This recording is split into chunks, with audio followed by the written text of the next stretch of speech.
네, 모두의 한국사 김범석입니다. 자, 이 시간에는 조선시대의 이단아 허균이라는 인물 잘 알고 계시죠? 뭐 여러 가지 역사 드라마에서도 뭐 많이 나오는 그런 인물 중에 한 명이 바로 허균이죠. 자, 허균. 자, 허균 그러면 뭐 지금으로부터 약 한 400년 전에 태어났던 그런 선조 때 태어났던 그런 인물이죠. 자, 조선시대 때의 이 허균, 조선시대의 모든 국정 방향은 성리학을 위주로 해서 불교를 억압시키고, 그리고 성리학을 갖다가 국가의 정책의 어떤 그 국시로 삼았던 그 시대가 바로 조선시대였죠. 자, 조선시대의 진보적인 지식인, 이렇게 지금 명을 했습니다. 네, 허균은 이제 그 탄생지가, 뭐 두 가지 설이 있어요. 하나는 서울 건천동에서 태어났다. 또 하나는 강릉에서 태어났다. 이렇게 두 가지 설이 있습니다. 그 허균이 자기가 쓴 어떤 그 글이 있어요. 그 제목이 뭐냐면은 성홍지소록이라는 그런 책에 보면은 나는 뭐라 그럴까 내 친가는 건천동에 있다라고 이렇게 얘기를 했죠. 그 허균의 그 아버지는 그 허엽이라고요. 아주 이 동인, 서인 이런 시대 때 어떤 그 수장으로 있었던 그런 인물이었죠. 자, 이 아버지 허엽이 이제 소위 이 농장을 경영하는데 그 농업을 하는 그런 그 농사하는 지역이 강릉이었던 것 같아요. 그래서 우리도 요즘 강릉에 가면 그 초당두부라는 거 많이 유명하죠. 바로 그 초당두부의 유래가 바로 이 허균의 아버지 허엽에서 나온 그러한 또 유래가 있죠. 초당두부. 저도 뭐 강릉 가서 먹어봤습니다. 예. 먹어봤지만은 뭐 그냥 두부죠. 뭐. 예. 자, 이런 이 허균이 뭐 건천동에서 태어났다는 설, 또 강릉 외가에서 태어났다는 설, 뭐 이거는 그게 중요한 건 아니겠죠. 하지만 허균이 그동안 유년 시절 때 배우고 또 학문하고 여러 가지의 영향을 받았던 것으로 볼 때는 서울 건천동에서 태어났다는 것보다는 강릉에서 태어났다는 설이 더 신빙성이 있다라고 보여집니다. 왜냐하면은 조선시대 때 보통 이 부부가 이제 아이를 임신하게 되면은 주로 그 여자의 그 시대, 여자의 친가에 가서 아이를 낳는 그런 게 있었죠. 뭐 대표적인 예로 뭐 신사임당이 결혼해서 그 이율국을 낳을 때 강릉에서 낳죠. 즉 자기의 본가로 가서 이게 아이를 낳는 그런 관례가 있었죠. 그런 면에서 허균은 강릉에서 태어났을 확률이 매우 높다라는 걸 한번 서두에 한번 말씀을 드립니다. 이 허균의 그 사촌은 주로 그 외가 김씨들의 그 세거지였어요. 세거지였고 이 마을에는 이제 그 애일당이라고 그 사랑의 자, 나리일 자, 집당자죠. 그래서 해를 이렇게 바라보면서 어떤 뭐 해를 바라보면서 바라보는 그런 마을, 집이다. 그래서 애일당이라는 그런 곳이 있는데 여기는 이제 그 허균의 그 외조부 김광필, 김광철이네요. 이 글을 쓰고 또 글을 가르쳤던 곳이 바로 이곳이었죠. 여기 그 사촌이라는 곳이 있는데 그 사촌에는 이제 이 백병산에서 흘러나오는 냇물이 마을 앞을 지나서 동해로 흘러간다 그러는데 그가 쓴 그 애일당 그 기록에는 이 마을 동쪽에 바위가 있는데 뱀처럼 트림을 하면서 바다로 쭉 이어져 바다에 우뚝 섰다. 이렇게 있습니다. 이 바위 아래 이무기가 도사리고 있다가 바위를 깨고 날아가서 바위 사이에 문이 만들어졌는데 그 바위를 교문암이라고 그러죠. 교문암이라고 불렀고 또 육지의 바위산을 갖다가 교산이라고 불렀답니다. 그래서 이 교산에는 많은 아주 이인들이 많이 태어났다고 그러는데 허균은 스스로 자기의 호를 갖다가 교산이라고 지어 불렀죠.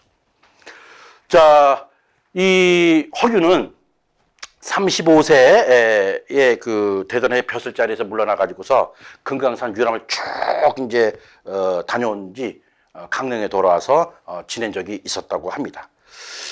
허균하면 또 누이죠. 허난설원. 아주 그 우리나라보다는 중국에서도 더 유명세가 강했던 그런 그 비운의 여인. 허난설원 또 이렇게 또, 한번 또 끄집어 봅니다. 자, 이 허난설원도 이 부모가 이제 돌아가셨을 때, 이쪽에서 또 생활을 했다라는 그런 일이 있죠. 자, 이 허균은 이제 중국에 3차례 정도를 갔어요. 거기 갈 때마다 많은 서적을 구입을 해서 뭐 탐독을 했고 또 공부를 했죠. 그러면서 이 중국에서 들여온 이 책을 갖다 보면서 이 조선의 성리학과 대별되는 어떠한 그 사상과 철학을 갖다가 탐독을 했을 것 같습니다. 그래서 지금 이게 허균이 뭐 건천성에서 태어났다. 그리고 또 부인과 또 어머니 뭐 이런 분들은 그 과천에 이제 묘를 갖다가 이제 있는데 이런데 이 허균의 어떤 그 기념물은 없고 전부 다 이 강릉 쪽에 이제 허균의 이제 이런 기념 조형물들이 많이 설치가 돼 있는 것은 주로 이 강릉에서 활동을 많이 했다라는 것을 알리는 거죠. 자, 허균 그러면은 이 당대에도 아주 천재적 시인, 또 문서로 알려져 있던 그런 인물이죠. 또 정치적으로도 형조 판서, 또 뭐 참찬 그러면 뭐 정이품까지 아주 높은 고위직이죠. 이렇게까지 지냈던 인물이 바로 허균이었죠. 자, 이런 이 허균은 이때 당시에 있던 시대적인 모순을 갖다가 그대로 정면으로 파헤쳤던 그런 인물 중에 한 명이죠.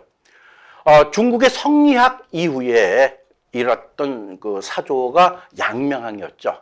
그 양명학의 또 그 대표적인 또 그 중국의 인물이 뭐 이타고라는 그런 인물이 있는데요. 이타고의 저수를 또 많이 읽고 또 여기에 많은 영향을 받았다고 해요.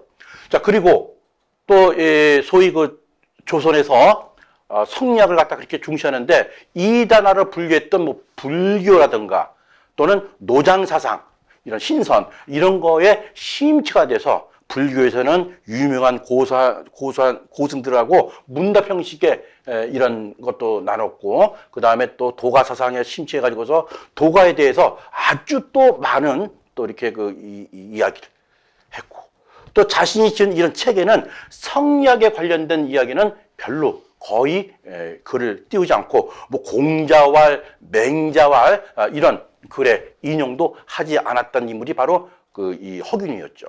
그러니까는 정부, 즉 조정에서는 허균을 상당히 좋지 않게 봤다라고 볼 수가 있겠죠.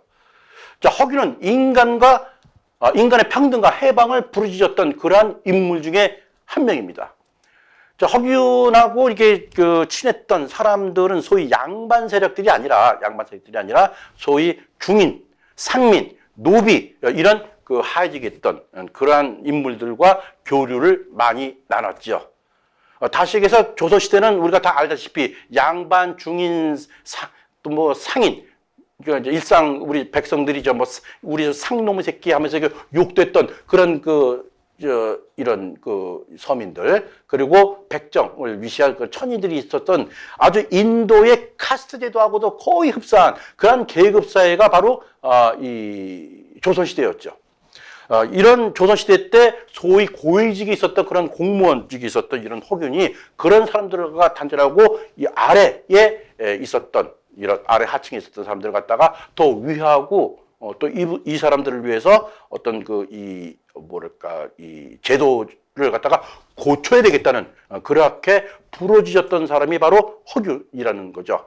그래서 허균은 말하기를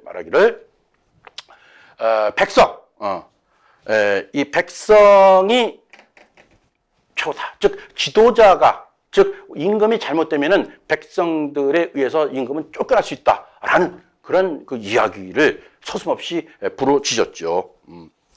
바로 이런 허균의 어떤 사상, 이념을 나타내는 그런 자유의 추구를 이야기하는 그러한 면모를 우리가 알아볼 수가 있겠습니다.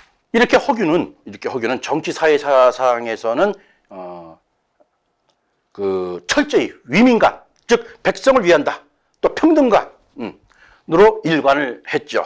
바로 이런 그 허균은 백성을 호랑이로 비유해서 호민론이라는 것을 주장하면서 바로 이런 호민론을 주장하면서 만든 그런 영향을 받은 책이 바로 홍길동이죠. 홍길동의 율도국이라는 그 나라도 나오죠. 그래서 그 율도국을 갖다가 정벌해서 그야말로 이상사회를 구축하는 그러한 것이 바로 허균이 꿈꾸는 그런 이상의 그런 그를 호민론을 주장하면서 쳤던 그런 책이 바로 우리나라 최초의 한글 소설로 일컬어지는 홍길동이었다. 이렇게 볼 수가 있겠습니다.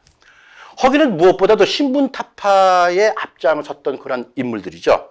서울의 차별을 철저히 철폐하고 또 여성, 노비, 또 승려 등의 지위를 향상시키는 것에 사회개혁에 초점을 맞췄던 인물이 바로 허균이었습니다. 자, 서울에 대해서 차별을 완화하고 또 서울을 갖다 등용시켰던 그 임금이 누굽니까? 우리 다 알다시피 정조시대였죠. 자, 그러면 선조와 정조의 그 갭이 그 시대가 얼마나 많은 수백 년의 갭이 있었습니까? 즉 정조가 아주 개혁군주라고 했지만은 이 개혁을 부르짖은 군주가 아닌 이런 철저한 그 사상가가 바로 허균이 벌써 앞서갔다. 정말 실로 대단했던 그런 인물이라고 제가 평가를 아니할 수가 없습니다. 자, 이렇게 그 허균은 그 양반들과 어떤 기득권을 갖다가 버리고 앞서 얘기했던 이 여성 노비 승려 이런 또 그 서울들과 친했고 또 변혁을 도모해도 이런 사람들과 함께 그 변혁을 시도했다. 결국은 이 조선시대 때 이 광해군 때 폐비론이죠. 거기에 또 뭐 연관도 되고 해서 여러 가지 정치적으로 타격을 받으면서 결국은 모함에 걸려서 영모에 걸려서 그냥 뭐 항변도 못하고 바로 처형을 당했던 비운의 인물이 바로 허균이었습니다. 자, 이런 허균을 이렇게 얘기한 것은 뭐냐면 바로 인간의 평등을 향해서 부르짖는 새 연초의 어떤 이 부르짖음이다. 이렇게 제가 말씀을 드리는 거죠. 우리는 근대 100년 동안 제국주의의 어떤 그 침탈을 받았고요. 그리고 식민지 우리 구조를 겪었죠. 일제 뭐 36년 플러스 알파 5년 더 있었지만요. 그리고 또 그 이후에 군사 독재와 또 왜곡된 자본주의 아래에서 우리 민주운동을 줄기차게 또 이렇게 벌여왔습니다. 오늘날 우리 국민의 손으로 여러 단계를 거쳐서 민주주의를 쟁취를 했지만은 아직도 과제는 여전히 산적해 있죠. 왕조시대의 체제의 기본적인 골격은 신분제도 있었죠. 즉 양반, 상놈, 노비로 나눠서 어떤 양반의 특권을 누리며 상놈과 노비들은 인권을 박탈당하고 억압을 받는 그런 사회였던 것이 바로 조선이었죠. 그래서 오늘날 허균, 정약용, 또 전봉준, 그리고 또 여운융 등과 같은 이런 진보적 지성인들과 실천적 지사들, 그리고 민중들에 의해서 어떤 그 양반, 상놈, 노비가 없는 그런 평등의 시대를 만들어낸 게 오늘날이었죠. 하지만 근대로 접어들면서 우리는 이러한 신분적 차별을 갖다가 용납하지 않은 그런 시대로 우리가 만들었습니다. 하지만 우리는 이런 이 자생적인 어떤 민주주의와 또 자본주의가 이룩되지 못한 그러한 그 어두운 면이 있습니다. 독재와 억압이 계속 지금까지 됐고요. 또 재벌 자본가와 천민 자본주의가 판을 쳐가지고서 민중을 억압하는 그런 형태로 오늘날 현재까지 진행되고 있죠. 이러한 속에서 기생한 어떤 부정부패 또 지역 갈등이 이어진 것이 오늘날의 현실입니다. 자, 400년 앞서 살았던 이런 허균이 추구한 어떤 이 개혁 사상은 인간 평등과 해방을 추구했다는 점에서 여전히 우리한테 큰 유산이 되고 이를 발판으로 해서 우리의 이상을 실천하기 위해서 다시 한번 우리가 허균을 그리워하는 그런 마음입니다. 자, 허균 400년 전에 먼저 태어났던 이 인물이 추구했던 그런 개혁, 신분적 타파, 사회적인 모순, 이 파헤치는 것이 오늘날 우리에게 주어진 이 과제를 다시 한번 일깨워주는 그런 인물이 바로 허균이었다. 이렇게 저는 평가하고 싶습니다. 허균, 대단한 인물이었습니다. 모두의 한국사 김범석이었습니다.